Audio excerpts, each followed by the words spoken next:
и олимпийци, и искам да ви приветствам от мое име, като възпитаник и участник в много международни олимпиади по биология.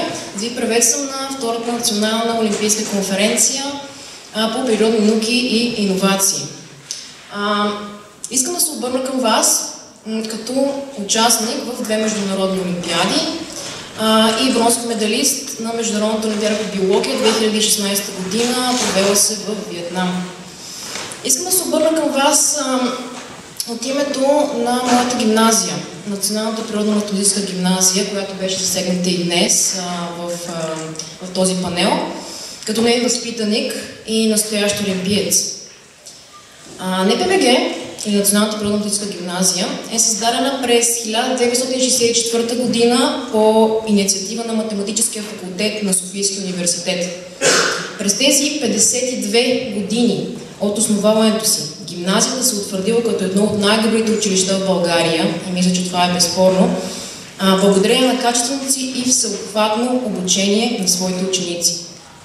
Знанията и уменията, придобити в гимназията, са в основата на изключително успешната реализация на завършилите НПМГ. Голяма част от тези ученици са се превърнали през годините в високо оценени учени, преподаватели, лекари, писатели, общественици, както и в България, така и по цял свят. Но може би най-яркото доказателство за високото обучение в цялата гимназия са не спечелените награди и медали на всякакви международни олимпиади, научни конференции и всякакви международни изяви на учениците на НПМГ. По математика, по информатика, по биология, по химия и по всякакви хуманитарни дисциплини. Подобни успехи не се дължат единствено само и на добрите, талантливи и мотивирани ученици в гимназията, но и на отдалените им преподаватели. НПМГ се гордее със своята уникална атмосфера, която стимулира оригиналното мислене и свободното изразяване на мнение. Създаването на близки връзки между преподавателите и техните ученици, инициативността и креативността на учениците, непреримостта и упоритостта им, когато се окажат притиснати от трудни задачи и проблеми. Когото и НПМГ-ец да попитате, включително и мен, включително и всички НПМГ-ци, които присъстват тук в залата,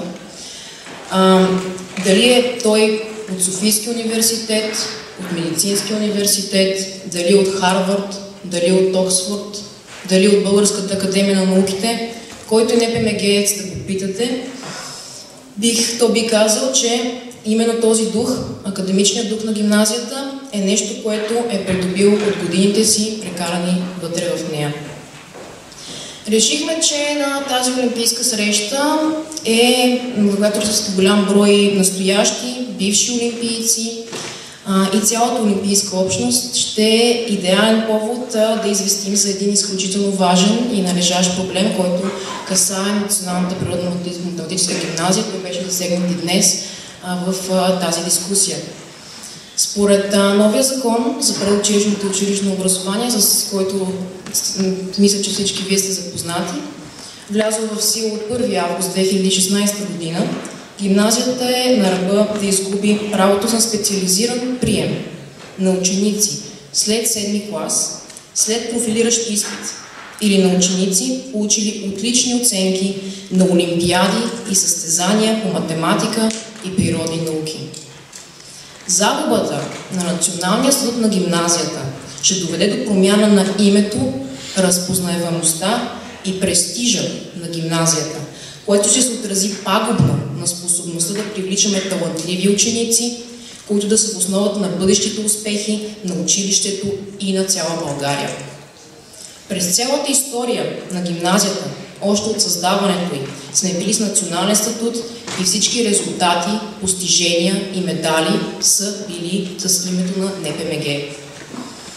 Още по-голям проблем е премахването на специализирания прием под формата на изпит, профилиращ предмет, с който успяваме да подберем най-подготвените и най-мотивирани ученици след кандидатите от 7 клас. Също така значителна част от учениците влизат в гимназия с резултати от олимпиади, били приети в НПМГ след блестящо представяне на олимпиада още в 7-ми клас. Не е логично ученици, които искат да учат биология, които искат да учат химия, които искат да учат физика, да бъдат приети без профилиращ изпит по съответния предмет. Това всички ние знаем, че ще доведе до рязко спадане в качеството на новоприетите ученици и ликвидиране на възможността за бъдещи успехи и устойчиво развитие на гимназията. Поради тези причини смятаме, че условията в новия закон ще се отразят изключително негативно и дори пагубно на НПМГ и ще ликвидират бавно, но сигурно една от най-успешните и една от най-елитните гимназии в България. Затова апелираме към разбиране Министерството на образованието и науката.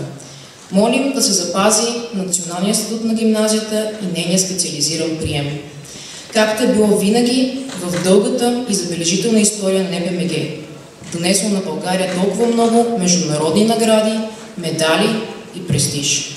Благодаря ви за вниманието.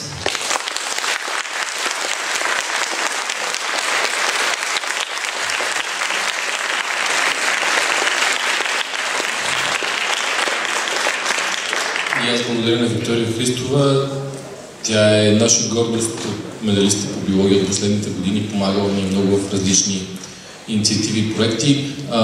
Това беше по-скоро изказване, а не толкова въпрос, който, както разбрах от изказването на заместник министър Стаматов, очевидно е някакъв наболял проблем. Ако искате да вземете отношение още веднъж, макар че според мен беше ясна позицията, и след това ще продължим с въпросите и изказването от залата, но ще ви помоля да бъдете по-кратки, за да имаме възможност повече хора да се случат. Освен да поздравя Виктория, защото постиженията на всички добри ученици винаги трябва да бъдат подкрепени и аплодирани. Не, че има някакво значение Виктория, и аз като вас съм биолог, не, че има някакво значение и аз като вас съм учил много, и аз съм се явал на олимпиади. Всъщност, всяко ново нещо, което се въвежда, съвсем определено е трудно да се приеме от всички еднакво. Преди малко изтъкнах, че няма проблем с наименованието на НПМГ. Но казах и още нещо. Национална задача има готовност да бъде поставена и на много други български училища. Ние трябва в образователната ни система всички, като организация, да проумеем, че живеем в едно коренно различно време от преди 54 години. И много добри олимпийци има и в СМГ, има и в Варна, има и в Русе.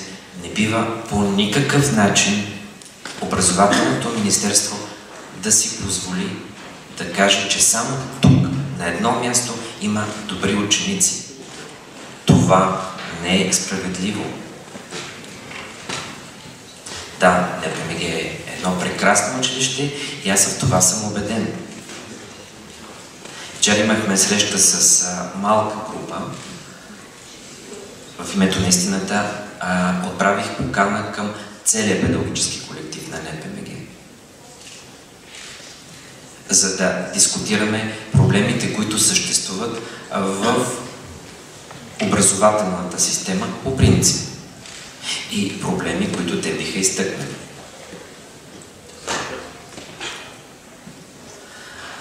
По отношение на приема на ученици след явяване, прекрасно явяване на олимпиади, това е разписано като възможност и в сегашните приеми, които ще има след 5-6 месеца. Да, в закона е разписано прием за всички ученици да се извърши само с национално външно оценяване. Но и професор Денков много добре знае, и аз прекрасно знам, а и голяма част от вас знаете, че когато правилата са разписани по един начин, те трябва да бъдат спазени. Ако един заместник министър си позволи да направи изключение заради самото изключение, то няма никакво логическо обяснение.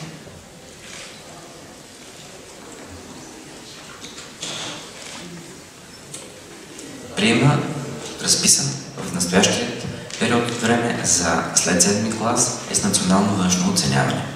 На този етап така стоят нещата. В това няма насока за унищожаване на този